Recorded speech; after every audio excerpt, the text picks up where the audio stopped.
Bhante Sangha, brothers and sisters in the Dhamma. Okay, tonight the topic is worldly currency versus spiritual currency, or worldly wealth versus spiritual wealth. Worldly currency or worldly wealth, as you all know, is principally money and anything else that money can buy. In other words, worldly things. Now, spiritual currency is blessings, that is merit earned from doing good karma. However, this cannot be seen, cannot be measured, unlike worldly wealth. Now, why do people chase after worldly wealth or worldly currency? Because everybody wants to have a good life. Everybody wants to have good food, a big mansion to live in, luxury cars, traveling overseas, entertainment, all kinds of entertainment, including nowadays you see in the papers, buying a wife. So that's why people, practically everybody in the world, chase after money so that they can enjoy life. Now, why don't people cultivate spiritual wealth or blessings? Because some people think it's so boring to study the Dhamma, or to listen to Dhamma talks, or meditating. They can't understand how you spend the whole day watching your breath. They think there's much better things to do than to sit still and watch your breath. And also, it's very difficult to keep precepts, to control your behavior, your conduct, etc. And mainly because people cannot see the benefits of this spiritual wealth in this life. People want to see things, then only they believe, right? Just because the Buddha says so, they don't have the faith to believe. So everybody chases after money. As far as the Dhamma is concerned, this is okay, no problem. But when we think about it, when we chase after money, can we get what we want? Some people, they totally fail. You know, now the economy is so bad, a lot of business goes bankrupt. So some people totally fail. Some people fail to the extent of not achieving their target. On the other hand, there are some people achieve the target, what they hope to get, a certain amount of wealth in life. They get what they want. And then some get more than they hope for. Some even die trying to make money. And all of them work very hard. So when we see that in life, even though everybody struggles, yet we don't get the same in life. So if you don't understand karma vipaka, you think that's not fair. But according to the Buddha's teachings, what we get in life depends on our blessings, which is actually our spiritual wealth. We are born here in the human world because of having some good karma from the past life. So we are reborn as a human being. And as a human being, our life is not too bad. Most things that we want, or most of the basic necessities in life we can get. And sometimes we can even enjoy life, like in Malaysia. Life is not bad. But when we compare ourselves to the Devas, we find that Devas have much better blessings. They enjoy life much better than us. And the Devas, there are 3 realms of Devas. The lowest is the sensual desire realm. And then the second is the form realm, and the third is the formless realm. In the sensual desire realm, beings are controlled by lust, by sensual desire. So you have male and female. But in the form realm, to be born there, you have got to attain jhana, one-pointedness of mind. And there the beings are unisex. There is no male and female. And their bodies are so bright that they emit light like the sun. In fact, are brighter than the sun. And then the formless realm beings, although they are called formless, they have a very fine form, so fine that all other beings cannot see them. That's why they are considered formless. So, in the sensual desire realm, there are 6 levels of heavens. The 5th and the 6th level, the devas there have so much blessings that whatever they wish for, they just think about it and it appears before them. You see. So practically, the world, you could say, is at their feet. Whatever they want, just wish, just make a wish, and everything appears before them. But we, as human beings, our blessings is not so great. So some things in life we want, we can get, but some things in life we cannot get. But not too bad compared to the 3 woeful planes below us. The Buddha said that most beings, after we pass away, will fall in the ghost realm because of lack of merit, lack of blessings. After we have lived our life as human beings, we have used up a lot of our blessings. So most of us will go into the ghost realm unless we create a lot of blessings in this lifetime. And those beings that harm others will be reborn in the animal and hell realms. So you see that blessings are quite important, spiritual wealth. But we come back to money. Money is in everybody's mind. Even if we achieve the wealth that we want and we become richer, are we totally happy? You find a lot of rich people are not happy. I'm sure many of you read the papers and see that Paris Hilton is one of those very rich poor girls, very rich but not happy. What does it show? It shows that she has the wealth blessings, the blessings of wealth, but not the blessings of happiness. And then there are some people who are so rich but are not contented. They are greedy for more and more and more, never satisfied. A lot of people are like that. Initially we want to become millionaire. After we become a millionaire, we want to become billionaire. Right? After you become a billionaire, you want to be listed in the Forbes magazine or something like that. So this type of person, outside now we see him as a very rich millionaire or billionaire. But that greedy mind makes him actually a hungry ghost inside.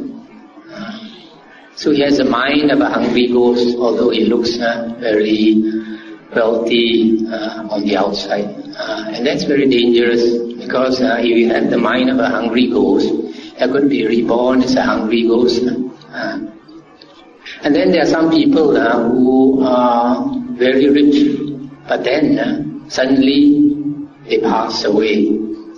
So what does it show?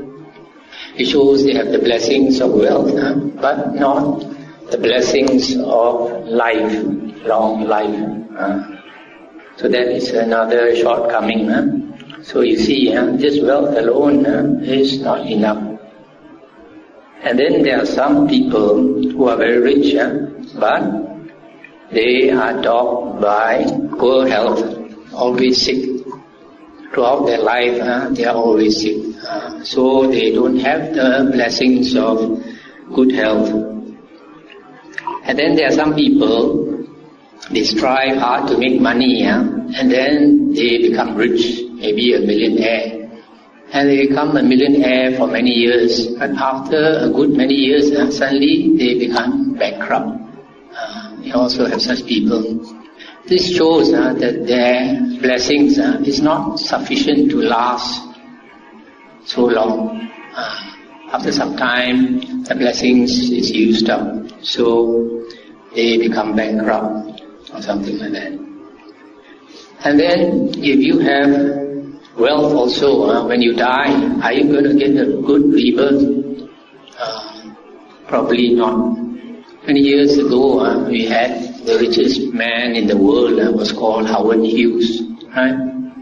He was well known as a playboy because he was so wealthy. He was dating all the Hollywood film stars. And then it was reported in the papers that when he was old, just before he died, he became a recluse. He locked himself up in his condominium, refused to see people, refused to cut his hair, kept his hair very long. In other words, he had the behavior of a ghost, which is not a very good sign. So, according to karma, having used up all his blessings, he didn't do enough merit, so he might be heading for the ghost realm. So you see here that wealth is only one of the many blessings we require in life. So many others are important. We want long life to enjoy our wealth. We want good health. We want our wealth to continue. We want to have a good rebirth. And besides that, there are some people wish they were born beautiful, right, or handsome. And some people wish they were smarter. So brains is another, being intelligent is another blessing people want. To be respected or loved is another blessing people want and sometimes cannot get. So to be happy, actually, we want to have as many blessings as possible, right? So that our happiness is complete. And how to get it? Luckily, somebody like the Buddha has shown us the way. The Buddha taught the Dhamma, and the Dhamma is about skillful living, how to live our life skillfully. Nowadays, it's very important to be skillful in everything, Even eating also, if you're not skillful, you have a lot of cholesterol. You end up with stroke, high blood pressure, diabetes, and all that. So you have to eat smart also. So living also, we have to live smart. So the Buddha discoursed about 5,000 suttas over a period of 45 years, trying to show us the way to lead a skillful life. And many of these suttas are actually very enlightening, like the Chula Kamma Vibhanga Sutta in the Majjhima Nikaya 135, where it talks about karma, why people are born different in the world, and how to get what you want. For example, if you want to be born beautiful, don't get angry.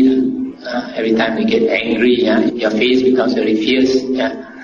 Every day you make your face become fierce, naturally you'll be reborn ugly. If you want to be healthy, don't torture other beings. If you torture other beings, make their body painful, it's natural you'll be reborn with a body that all gives you a lot of pain. And then you have suttas like the Mangala Sutta, discourse on blessings, how to achieve the highest blessings. Inside there, you have all this formula, I think 38 things. So it is very important for us to study the suttas. The suttas are extremely important. That's why the Buddha wanted all his disciples to listen to his suttas. That's why he called his disciples savakas, hearers or listeners, Sun Wen in Chinese. So if you consider yourself a disciple of the Buddha, a follower of the Buddha, you should study his words. And his words, his real words, are in the earliest suttas, earliest Nikayas, the 4 Nikayas, Digha Nikaya, Majjhima, Samyutta, Anguttara. So if we study his words, then we will slowly change our lifestyle to accord with the Dhamma. And slowly we become more and more happy people. Now, the Buddha taught in the suttas how to be happy by getting the blessings. So this, the Buddha gave this formula, Dana, Sila, Bhavana, to attain punya, blessings. Dana is charity or generosity. Generally people associate dana with giving money. But it's not only money. Like in Hokkien we say, U lui chut lui, U lat chut lat. If you have money, you give money. If you have energy, you give energy. So many other things you can give. You can give kind words. When somebody is grieving, you give that person kind words. When somebody is sick with cancer, you can see that person, console that person. That is also giving kindness. Printing books is the giving of Dhamma. So in other words, when we do dana, we give happiness to others. And when you give happiness to others, the law of karma vipaka says that happiness comes looking for you. Every now and then, happiness will come and knock on your door. You'll be surprised. How come you get this or you get that? Because of good karma. So that is the first thing. We give happiness to others and happiness comes back to us. The second thing is sila. Sila is moral conduct. And moral conduct means keeping the precepts which help us to refrain from harming others. For example, the 5 precepts that Buddha taught that lay people should keep. First one is not to kill. If you don't kill, then you give long life to others and naturally you get back long life. Second one is not to take what is not given. If you don't steal, then when you employ people to work for you, then they won't steal your things. Third is not to commit adultery. If you don't commit adultery, then you don't break up people's families. Then fourth is not to lie or cheat people. If you lie or cheat people, then people will lie and cheat you. And this precept includes 3 others, not to speak coarse words, not to carry tales to cause people to quarrel, and not to engage in idle gossip. And the 5th precept is not to take liquor, drugs and other intoxicants to spoil your brain. So basically these are the 5 precepts. Also the Buddha said, lay people, when you earn your livelihood, you should engage in right livelihood, not to harm others. Just as you like to cari makan, other people also have to cari makan. So live and let live. Don't be so selfish as to only think of yourself.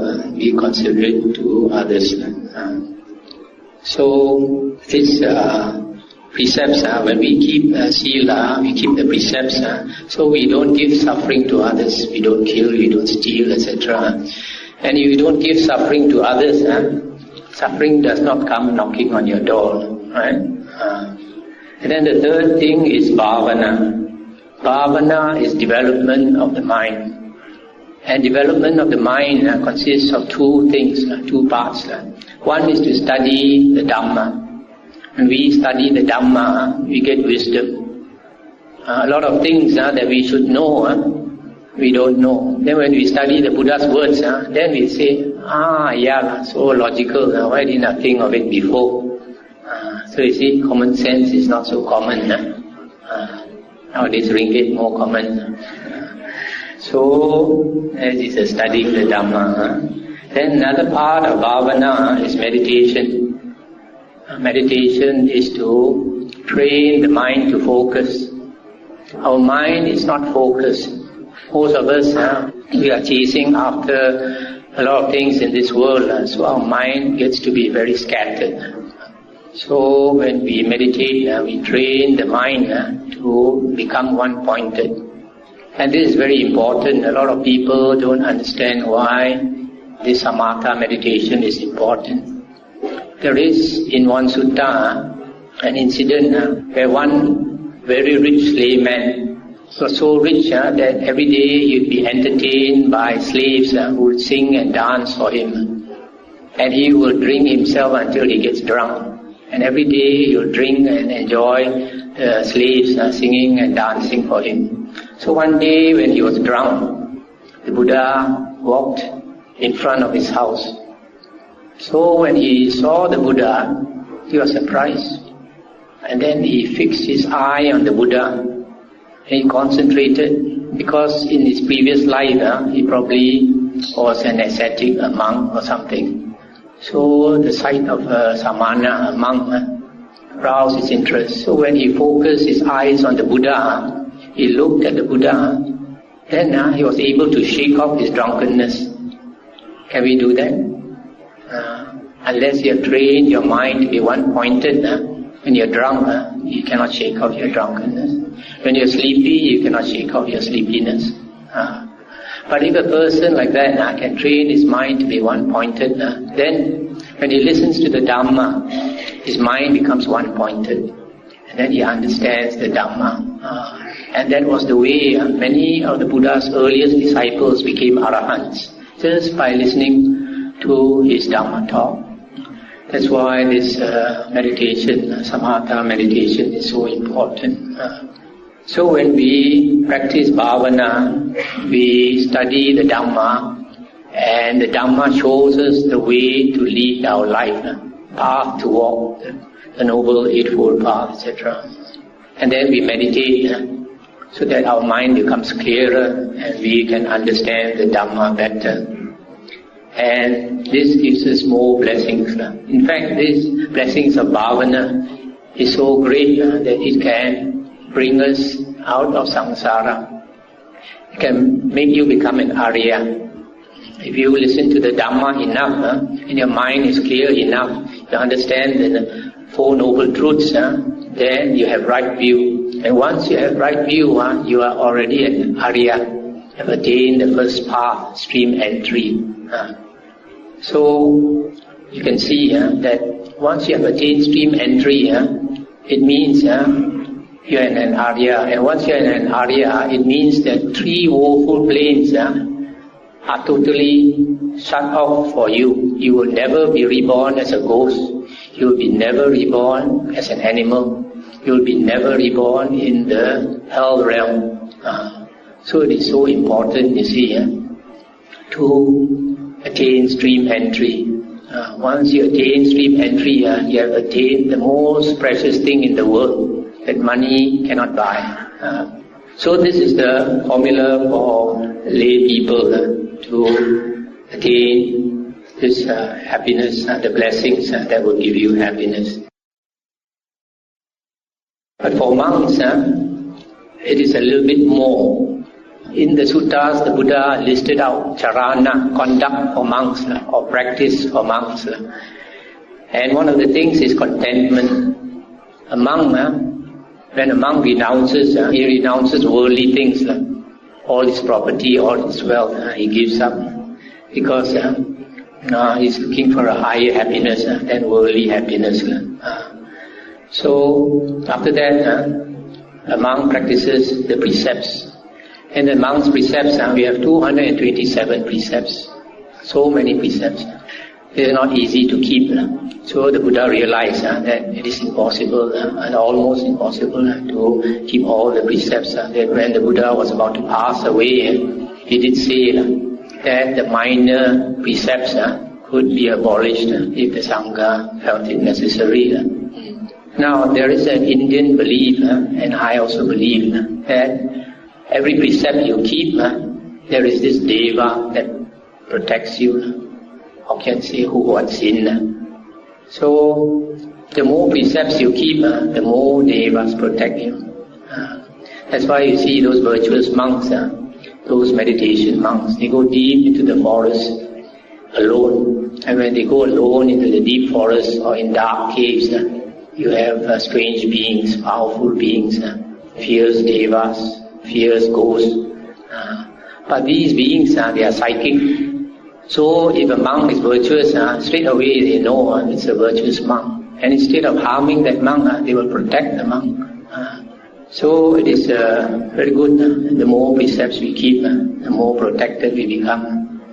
So that next time you sit on the bus on the highway, and it falls down the ravine, you won't be one of those who pass away.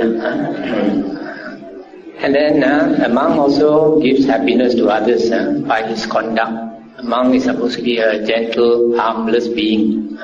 Monk is not supposed to get angry and all that. And by becoming a monk, the monk gives lay people the chance to do dana. The Buddha did not allow his monk disciples to live alone in the deep forest and feed himself on the fruits and on the roots and on the leaves. The Buddha wanted his monk disciples to live among lay people, even if he lives in a cave or in the forest, to come on arm's round to give lay people the chance to do merit. So also a monk teaches the Dhamma to lay people, and the giving of the Dhamma is the highest gift. The Buddha says the highest gift is the gift of the Dhamma. So the monk not only accepts, the monk also gives. Now, a lot of our unhappiness, a lot of our suffering comes from the mind.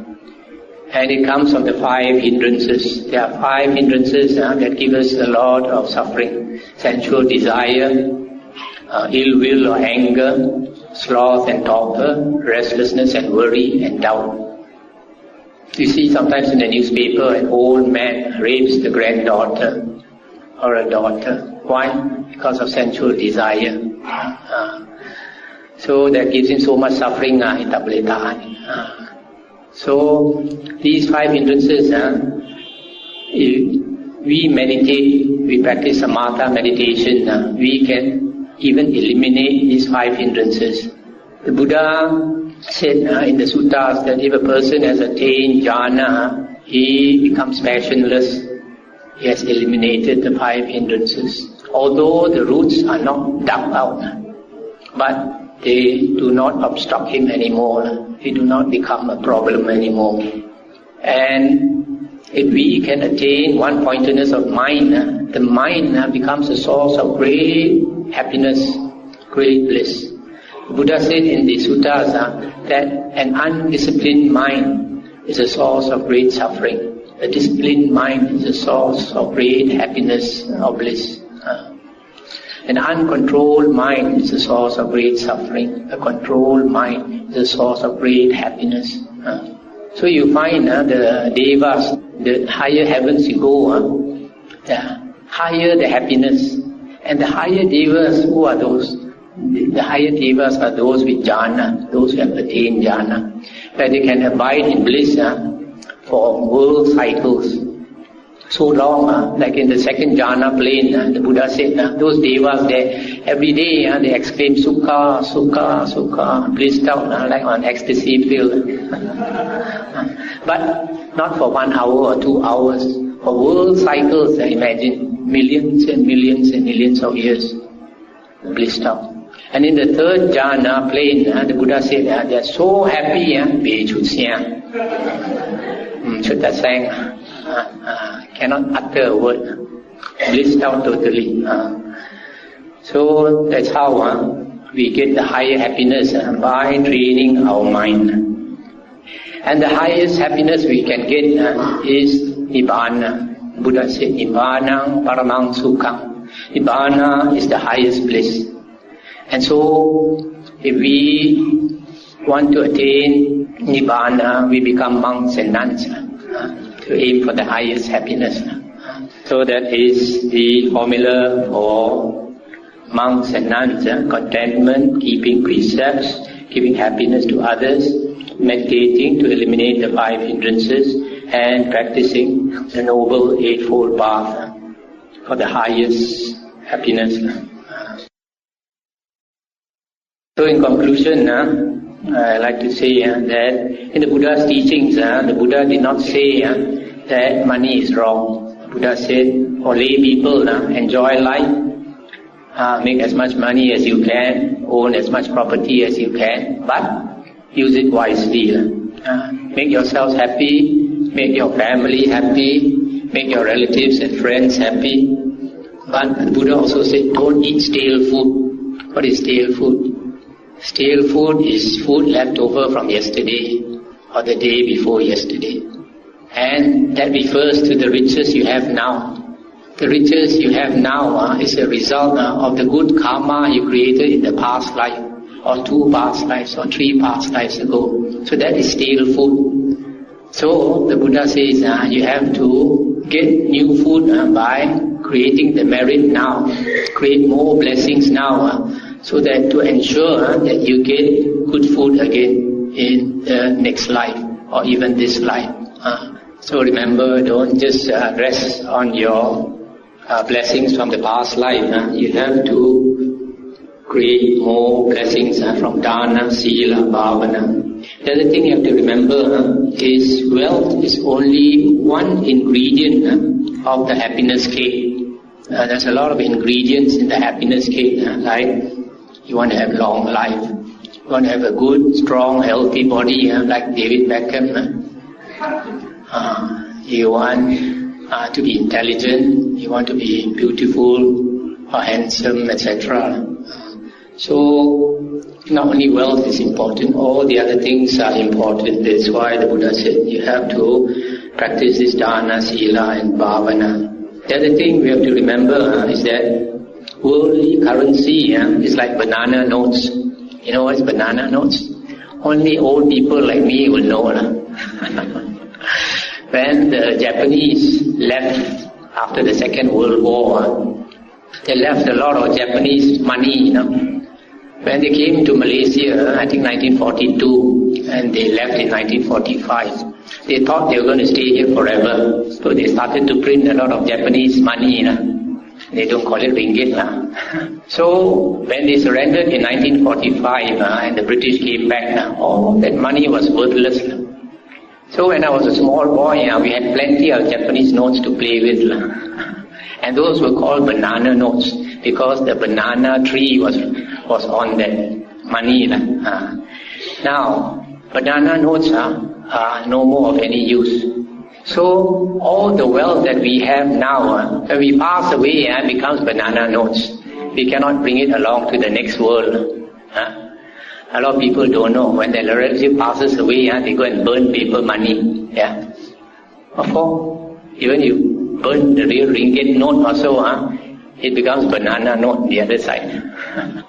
So only spiritual currency is valid. Spiritual currency, if you develop it in this lifetime, you can bring it along to the next life. You can use it. It is more than international.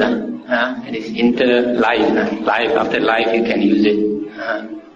And the last thing I like to say is in the Sangyutta Nikaya, I think Sakka Devaraja Sangyutta, there was an episode, a story about a poor beggar. He listened to the Dhamma and he had faith. So he used to come to the monastery and listen to the Dhamma, and he started to practice to keep his sila and practice to be generous, etc.